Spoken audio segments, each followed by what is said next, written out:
நல்ல வேளை, கடவுள் புண்ணியத்தால இதுவரைக்கும் எந்த அசம்பாவிதமும் நடக்கல. ஆல்ரெடி நடந்துருச்சு அத்தை. நீங்க இத்தனை வருஷமா பாதுகாத்து வச்சிருந்த கௌதமோட பிறப்பு ரகசியம் இப்ப அவருக்கு தெரிஞ்சிருச்சு. அந்த அறிகுறியை காட்டதான் போட்டோ விழுந்து உடைஞ்சிருக்கு. சரி, நான் பேக் எடுத்துட்டு வரேன் இரு.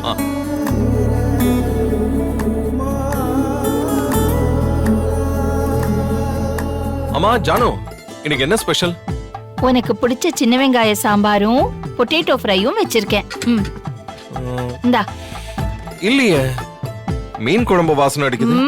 மீன் குழம்பு எங்களுக்காக வச்சிருக்கேன். மீன் குழம்பா? எனக்கு மீன் குழம்புனா ரொம்ப பிடிக்கும். அப்புறம் ஏன் எனக்கு மீன் குழம்பு பேக் பண்ணல? உனக்கு தான் மீன் குழம்பே பிடிக்காதே, அதான் உனக்கு பிடிச்ச மாதிரி சாம்பார் வச்சிருக்கேன்.